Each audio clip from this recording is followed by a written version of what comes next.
Welcome back to the No Tracers podcast. I like to be super dramatic in that opening, because this is a podcast about creepy abandoned places. But I felt like that one was a little too dramatic.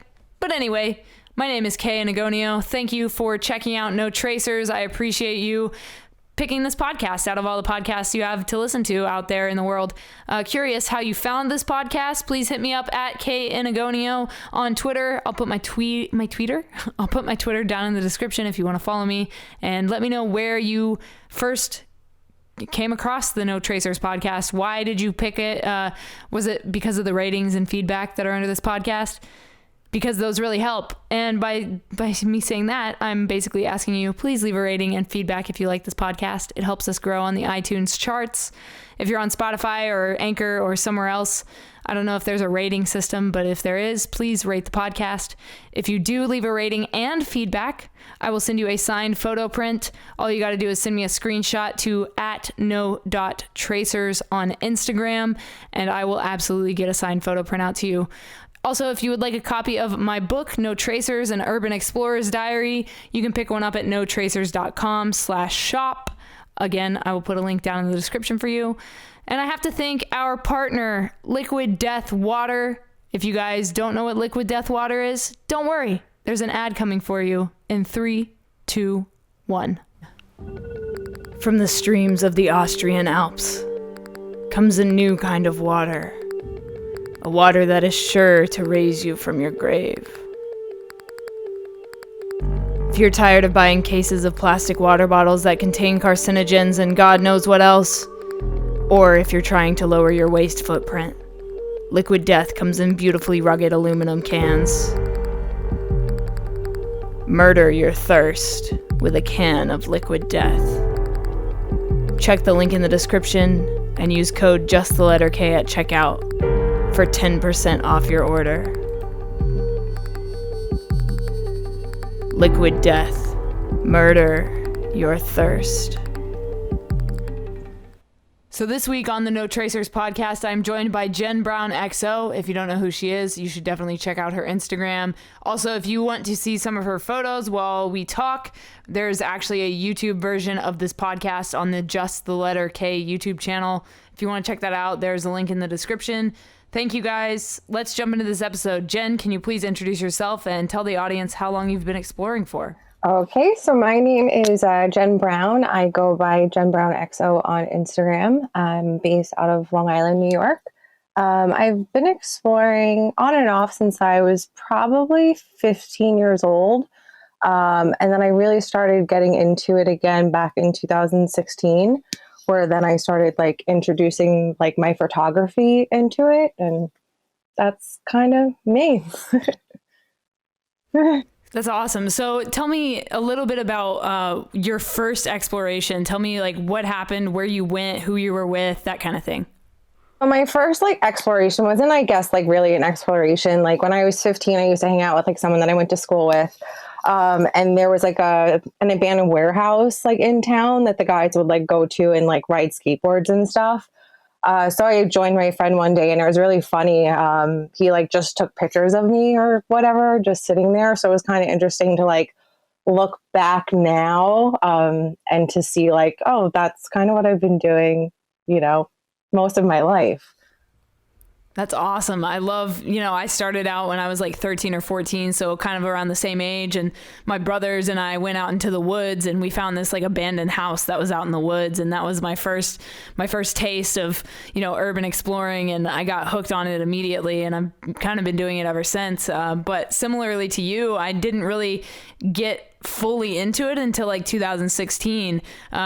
I lived overseas. I grew up overseas and there wasn't really an Urbex community where I was at. I lived in the Middle East. And so there wasn't a group of people to explore with, you know what I mean? It was more definitely. And I was 16 at the time. So it was definitely not something I was into. But when I moved to California, I met a group of people that liked to explore as well, and they kind of took me under their wing and we started exploring. For you, can you talk a little bit about the community out in New York as far as the Urbex community goes and what you've gained from that? Oh, just being out here in New York and in the East Coast, there's just so many locations and there's just so many people. In the last 4 years that I've been doing this, I've met like hundreds of people that have become like better friends in my life than I've ever had like previous to this hobby, and everything like that. So it's kind of like awesome. Like, there's such a good community out here. And, like everyone, like, just is very nice to each other. Like up here, like, we're very friendly and whatso. And, it's pretty nice. So with your photography, you introduced that like 2016 time. So tell me a little bit about what your goal was as far as like capturing content. Were you doing it for like Instagram? Were you doing it for yourself? And talk about the introduction of like Instagram apps like that and what that did for you. So like with me, like when I first like got like back into exploring, probably when I was like 21, I went to Kings Park Psychiatric Hospital, and with there I was taking like pictures on my cell phone. But when I started getting back into it, and then I like actually like was hanging out in the buildings a little bit more, like I wanted to capture them and photograph them. And, I was always kind of active on Instagram throughout the years. And, I had realized all of a sudden, like when I started doing this, that there was this huge community out there, like just using like Kings Park hashtags or just any abandoned hashtags. Like I didn't realize how much was actually out there. Like where I am, like it's a small area, but I mean, I grew up like 4 years old, like stumbling across my first abandoned house. So, so like it's always kind of been a part of my life. So it's just nice that like Instagram has like put the drive into me to like kind of, get out there and showcase my work. And I mean, without it, I don't think I would have pushed myself. And I also wouldn't have met the people that I've met. Like I've come a long way in the last 4 years just because of like the people I've met through this community. Like I didn't edit photos like 4 years ago. I used to shoot with a fisheye lens. Like what was I doing, And I just met all these amazing people that like kind of showed me the way. And like I was always an explorer at heart. So for me, like, and I'm a very rush person just in my everyday life. So with me meeting people that take a really long time that are photographers, it really slows me down and makes me focus more on my work and improving myself to be a better photographer. I love that. I love that it allows you to like kind of slow down and take it a little bit, like take a little bit more time to, capture your images and it, even to explore, I'm sure it like allows you to, slow down and appreciate it more. Oh yeah, no, definitely. Without a doubt. And that's the thing, like, since I've been doing this for so long, like I've kind of found my niche in like the whole old like Victorian like structures. So like for me, just to be there while my friends take like 2 hours to shoot, it's just nice to take it all that in, like all that architecture and everything like that. And I love hearing like about the niches of these different explorers. I've interviewed quite a few people on this podcast so far, and they all have their like favorite thing. Like some of them like asylums, some of them like houses and mansions. Like I like that you're into like the Victorian stuff, and that's very ample over on the East Coast, I think, especially in your area. Oh yeah, no, definitely. And that's the thing. I mean, I've been doing this for 4 years, and for the first like 2 years, I was doing it pretty much every weekend. And I haven't seen all of it. And I mean, there's just so much out there if you put the time into like looking for it. Like 4 years. And I've gone from Maine all the way across to like Ohio down to North Carolina, Tennessee. Wow. Yeah. That's amazing. I love it. I love what exploring does, and like we were talking about the community and getting to do those road trips and just go hit spots. Like it's so exciting, and I love this hobby. It's no, definitely. And like that's the thing, like with me is like the hobby's like really changed me a lot as a person, because with like me, like I guess I had like anxiety when I was younger and whatnot, and I was always afraid to go and do things on my own, and I really limited myself like doing things as I didn't have someone there. And because of like photography, like I'm not that person. Like I actually truly like enjoy taking road trips by myself. Like, of course I love the company and I do things with my friends, but like every so often I'm like, I need a break, guys. Like I'm just going out. And like, I started going on like 5-day road trips by myself. And it's just like insane. It's like a whole nother world. Oh, that's awesome that you like do that yourself. One of my questions is actually, do you explore with people or alone? Like, do you have a preference versus one or the other? I used to really enjoy exploring with people, and like the thing was, is like a lot of people that I did explore with no longer do it. So that's what kind of put me to myself a little bit, and also because like I found my niche with houses. There's like not much drama in the houses, and you don't really see them getting vandalized so much because people don't share them. So because I kind of went on the house niche and everything like that, it's kind of made me break out that I want to explore a little bit more by myself, just because, I don't know, I like listening to podcasts on the road and just, just taking in the scenery and really enjoying it. But like, if I'm going to go and do something that's not house exteriors or something that I'm not really familiar with, then yeah, I'm obviously going to go with people just to be safe about it. Yeah, for sure. And then for gear, like gear-wise, do you have recommendations for new explorers, whether it's the camera you use or maybe a pair of shoes or a certain backpack you use? Do you have gear recommendations? No, so I'm actually really horrible when it comes to this. I explore in like little like red like fake head sneakers.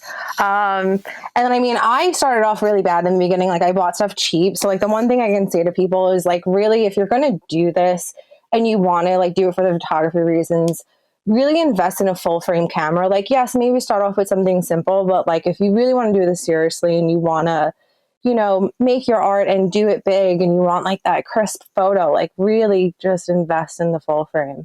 I wish I did it years ago. I saw so many places and they're all JPEGs. So yeah.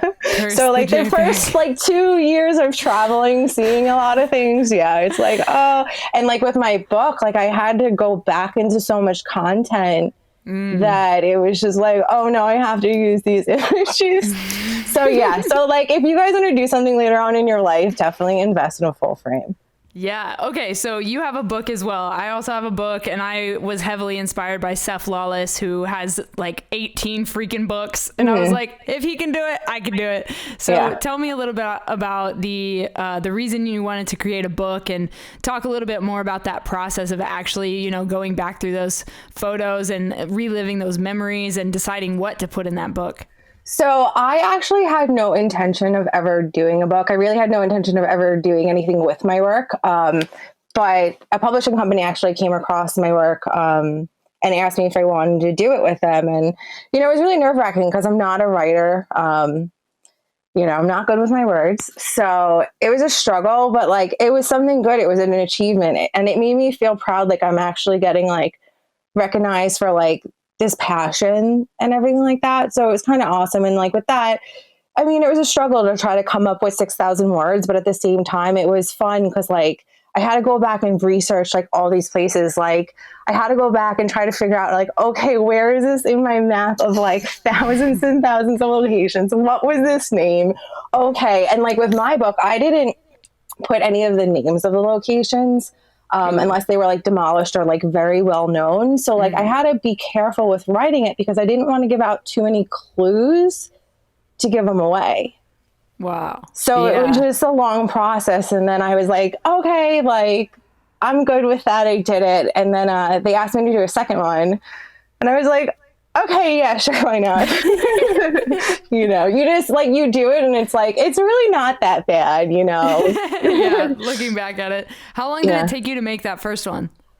So they gave me, I think, like 2 months for the first one. And I had all the material already. Like I already have all the content. But when I had to do the second one for Pennsylvania, I think they gave me like 6 months to do it because I just didn't have enough photos. And I was out till like the last weekend that it was due to get more stuff. Like it was bad. It was really, really bad. Like, well, I guess I gotta go to Pennsylvania real quick and take some more photos. Oh my God. And it was in the summer too. So it was so bad. Everything was so overgrown. So like, I admit there are a couple horrible photos in the second book because like I needed things. Like there's one of this one house that's so overgrown. All you see is like the windowsill. But I was like, fuck. So yeah. Oh my God. Yeah. So that should be interesting when that eventually comes out. COVID kind of ruined everything. Yeah, pretty much. Yeah. 100%. Speaking of COVID, have you been exploring during quarantine/lockdown? Have you still been exploring? Because, I mean, as we all know, there's not too many people in abandoned buildings. Oh, yeah, no, definitely. Yeah, so I don't go out as much as I used to. I've maybe gone out like once a month. I've done a lot of like solo weekend trips. My mom saw this thing on Facebook. It's an inflatable mattress for like the backseat of a sedan. So Nice. she bought that for my birthday so that I could go traveling and sleep in my car, not have to do like hotels and stuff. So I did that for a couple weekends, but it's just so hot and humid out here. And I'm not really leaving New York too much. So it's just like, it's not the best to sleep in the car. And I'm also not working. I'm like supporting myself making face masks. So I'm kind of limited to like what I can kind of do. Wow, that's super interesting that you're doing that. I thank you, first of all, for doing that. People need welcome. them. Yes. It's a problem. Yes, it definitely is. I do have to say, although it's horrible that we're going through this, I feel so comfortable wearing a mask in public because like we wear one when we go exploring. See, I've never worn one going exploring. I've only worn it. I'm so bad. I've only worn it once, and it was because the black mold was so bad that when we went back, like we were just like, we have to do this. Like we felt like our nose hairs were like burning. Yeah, I'm really bad. I'm really bad with this stuff. I'm telling you. I got Lyme disease one year. I got jumped on a nail. Wait, slow down. Tell me more. Okay, Lyme disease, go. Let's hear it. I actually didn't even know I had it. I went down to Virginia, and just so you guys know, I don't know if many people know this, but down south they have these bugs called chiggers. So they have them. So like from May till like November, you don't go to Virginia because of those and the ticks. So I didn't realize I actually had it. Like all of a sudden for like 2 weeks, I had like chills. And then I was like tired all the time, and I just kept making up excuses, like not knowing anything. And like 3 weeks later, I like noticed a tick, and it happens to be on my boob. And I'm like, how did I not notice this? So I get the bullseye, and I'm like, no, it can't be this. And everyone's like, oh my God. And then my joints started hurting. And I was like, oh. But the other thing too is I was out exploring with my friend upstate on Cinco de Mayo. And I was like, dude, like, I don't think I can drive home. Like, I'm that tired. Like, I think we might have to get a hotel. And we were only like an hour from his place in the city, maybe. And then I had like an hour and a half home. But yeah, it's exhausting. Wow. And then the antibiotics from it they screw your brain up really bad for like a week. You don't make sense. That's bad. Oh my God. Yeah. The things that we do to get the shot. You know what I'm saying? Oh, I know. And it's funny because that spring and summer, so like the antibiotics for the Lymes, you're on it, I think for like 4 weeks. So you have to like avoid the sun for like 5 weeks. And then I was back out exploring like maybe 2 weeks later, and I jumped on a nail. So then I had to go back on antibiotics, and I had to avoid the sun for another 2 weeks. So it was like that whole summer I couldn't explore. I couldn't be in the sun at all because the antibiotics. So yeah, kids, definitely check yourself. Check yourself for real. Also check the floor. Oh my God. I was in Rhode Island exploring a theme park, and I was vlogging at the time, so I wasn't paying attention, and my shoe went like right over top these nails, and the nails went right between my toes. Oh yeah, you got lucky. See, I was climbing through a window, and there was like an air conditioner like below the window in the wall, and I like didn't have good balance, and so I just jumped, and it was dark, I couldn't see, and it was a board on the floor. And like my friends were here from Canada, and they were like, oh my God, do you want to leave? And I'm like, no, it's fine, take your pictures. And it hurt so bad, but like after like 10 minutes I was like, all right, I'm gonna take pictures now. Yeah, you're like, we'll deal with this tetanus later. It's fine. Oh yeah, no, definitely. Yeah. So now I remember that I was 30 when I got my tetanus shot, so I'm good till I'm 40, so that's good. Perfect. Okay, so tell me about your scariest exploration. Scary. I knew you were going to ask me this one too, and I was thinking about it earlier.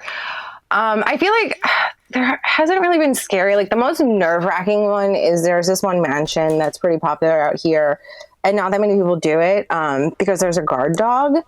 And it was so funny because like me and my friend were outside for like an hour and a half, like trying to find a way in, and the dog didn't do anything. And then I noticed that there's like a window and it's like missing a little bit. And I'm like, let's check this out. And realized it was plexiglass. So we're just standing there, like not even making a noise. And the dog starts barking. And I was like, oh my God, what do we do? And my heart's just like pounding and pounding. And that was very terrifying. And then there's actually another time, there's an old Palace Theater in Newark, New Jersey. And oh my God, I thought I was going to die. I had probably the worst panic attack of my life. Oh my God. There was like a different way in that, like every single time I went there was like a new way in. And this one way I went in, it was the winter and there was ice on the steps, but because the steps were like all debris, it was just kind of like a mountain. And I kept telling my friend, like, we can't go up, like it's all ice. Like if we slide, we're falling out the hole that's in the wall and like plummeting down. Like we were really high up, like we were on like one of the top balconies in this theater. And I was just like, oh my God, I'm going to die. Like I texted one of my friends. So I was like, I'm totally going to die. Yeah. So that was probably my most like nerve-wracking, scariest, traumatic experience. Wow. I got stuck in an abandoned jail once. Oh my God. In the cell? No, not in the cell. Thank God. Because I was like, I've heard about that happening to someone. I'm sure it's happened before. That was a fear of mine. As I was shutting the cell door, I was like, oh my God, wait, what if it locks though? Oh yeah. No, I would never do that. Oh my God. But no, we were in this jail. A cop showed up, was camped outside waiting for us to come out. I had somewhere to be and there was no other way out. And we were like, okay, we either go back out the way we came, probably get arrested, or we climb over this razor wire fence. Sound like a good idea? Yeah. Oh my God. Oh my God. Yeah, the one thing is that the more you do this though, like the better you get at it. Cause like, for sure. I mean, I don't know. There was this one power plant and it was just like, when is this barbed wire fence going to end? It was like 3 fences and it was just like, oh my God, I'm so sick and tired of doing this shit. It's just insane. The effort it takes to going into power plants is just really not worth it to me these days. Oh, for sure. I've been to a nuclear power plant and luckily we were allowed to be there. This band was like filming a bunch of music videos. And so they were like, yeah, you can come film in our abandoned power plant. That's fine. But that's the closest I've been to exploring a power plant. Oh, that's yeah. abandoned. I know you guys don't have that much out where you are. Like you got to come out this way a little bit more. Yeah, the East Coast is the shit. Whenever I tour with bands as a videographer or, whenever I tour with my own band, I'm planning on when we stop in each city, I want to link up with an explorer and like explore their area. I think it would be super fun. So that's the plan for when COVID goes the fuck away. Oh, yeah, no, I hear you. But Long Island doesn't have much, so don't waste your time. Maybe like a couple of things. That's why I'm always leaving. Like, that's why I travel every weekend because like there's really not that much here. But yeah, I don't know. You definitely have to travel more and see the world. That's what I love doing about it, just being able to see the world and experience different areas. Absolutely. Same. I'm the exact same way. So tell me about your favorite exploration. Everyone always asks me this and like I'm never one that like has like favorites. But like one place that like is kind of like close to me and like I always said like once I got there like I could retire if I wanted to, and I haven't. It's been years. But there was this old silk mill and it still had like the sewing machines and like all the thread up on the wall, like all this really colorful thread. And like I've been working with like felt, like making ornaments and stuff for like the last 10 years. And like seamstress like kind of ran in my family and everything like that. Like my whole family is very hands-on with like building and sewing and everything like that. So it was just like significant to me that I just needed to get there. I think that's cool. You should definitely explore it for sure. Oh, no, I have. Oh, you have? Okay. Oh, okay. yeah. No, I have two years ago. Gotcha. Okay. I was like, if you haven't gone in, you need to see it. Oh, no. I actually met the owner previous to going in. Well, the new owner's like mother or whatever. She lives behind it. And oh my God, like this is why I love traveling so much because like, even though she didn't want me taking any pictures of the outside, she was talking to me for like an hour, just like about the town and the history and her life and like what they're planning to do to the video. And like, it was hot out and she went inside the house, came back outside with a popsicle for me, like sweet as can be. And then before I was leaving, she like kept insisting that she buys me dinner and a drink, like kept insisting. And I was like, no, I have like a 4-hour drive home. Like, I just want to go. And she's like, no, she's like, here's $20. I'll Western Union me back the change. Wow. Like, that doesn't happen. That's amazing. So it's like really interesting. Yeah, you're like, somebody was hospitable. What? Yeah, and like to such an extreme too. So it's nice to like travel and get to meet like these folks that are really kind. Definitely. Even some security guards, you know, I've been in a couple places where the security guard's like, yeah, go ahead, have fun. Like, oh yeah, no, definitely. Yeah, like I've run into like workers in the past that at first they're annoyed and then they like kind of understand what you're doing and they're like, okay, yeah, go ahead. And even like with cops, like I've gotten caught by the cops a couple of times. And the second time, was it the second time? No, the first time that it happened, they were just so dumbfounded with what we were doing. And then they were like, all right, well, while we wait for the property manager to come, we're going to go explore. So take pictures. And we're like, what? This is so bizarre. Yeah. So, I mean, it was nice. That's awesome. Okay. So do you have any goal places that you haven't been that you are dying to go to? I really want to try to get out of the United States and kind of go over to Europe. Yes. Like I said, I love Victorian architecture. I love like all old architecture to like see like the chateaus and the villas and like the churches and everything. You know, take all in that old world. Yeah, definitely. Literally the old world. Yeah. So if you could live in one place you've explored for 1 week, which place would it be? I probably wouldn't because I'm afraid of the dark.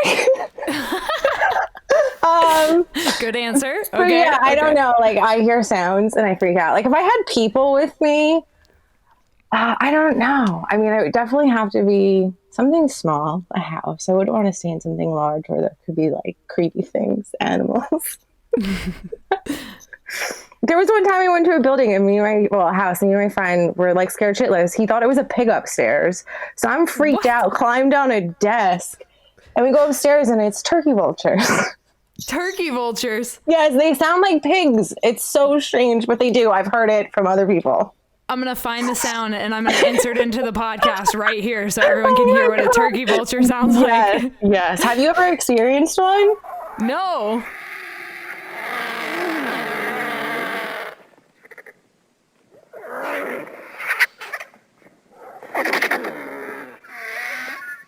Oh my God, they're so terrifying. I mean, any type of vulture sounds terrifying. Oh yeah, no, definitely. I went into a house at night in Pennsylvania a little while ago. And as soon as I walked in, and I don't do stuff at night, but someone was like, I want to find ghosts. And like, I don't like ghosts. So I went in there already like scared. I don't like the dark. And I see feathers on the floor and I'm like, okay, yeah, no, this isn't good. And they walk in a room and all of a sudden they freak out and they come running and I slam the door. And I was like, I knew there was going to be a turkey vulture in this house. So bad. Oh my God. Yeah. Be careful. If you come out this way or down south, yeah. Be careful for the creatures, especially in the South. They got alligators and snakes and all kinds of crazy shit. Oh my God. And I don't know if you heard, but this is maybe about a couple months ago. They had meth crocodiles in Florida or something like that. Crocodiles? Yes. Is this 2020 or what? Yeah. It's fucking ridiculous. We got zombie bath salts and we got, you mean they're zombies. Oh, no, it's a drug. It's bath salts. So you're trying to hide zombies is what you're saying. Oh yeah, no, definitely. Oh my God. I watched videos on that when that was a thing and the things people do on those. Oh my God. This is why I don't do drugs. Exactly. Same. So what is the farthest you've traveled to go exploring? The furthest I traveled, I mean, I flew out to St. Louis once for like a weekend to hang out with someone many, many years ago. So that's probably my furthest. My furthest driving was driving back probably from Tennessee.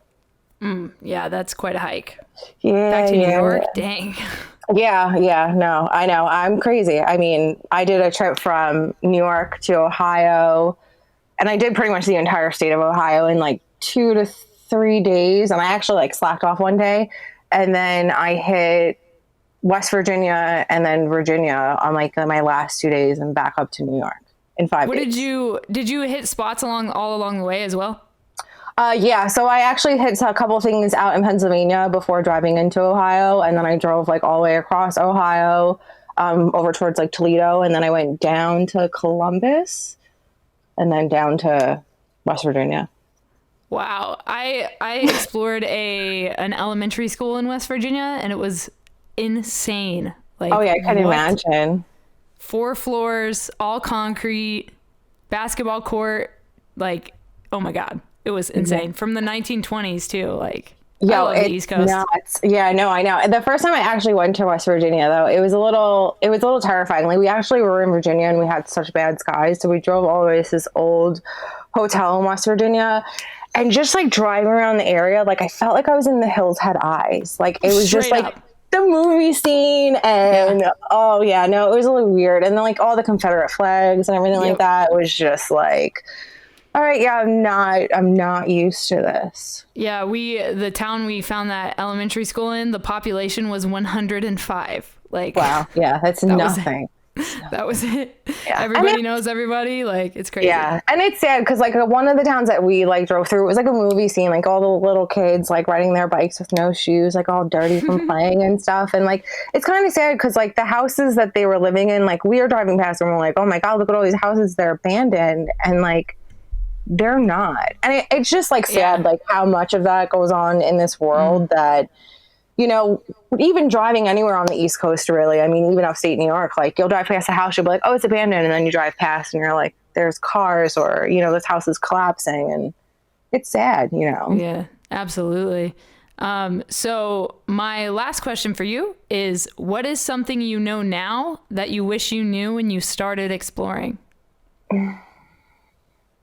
Well, doing traveling a little bit wiser, definitely, if that's what you want to do. I mean, I just started doing like hotel points and everything like that to try to like, you know, do it smart, you know, get out there as much as you can, try to take advantage of like the free hotels and stuff like that. And then also, I mean, take your time, you know, just learn as you go. You won't learn it overnight. I mean, it took me 2 years to really get to what people know me for, you know, my work as it is these days. So yeah, just take the time in yourself and work towards it. And, you know, just be careful. Don't be stupid, you know, don't get caught. Don't vandalize things.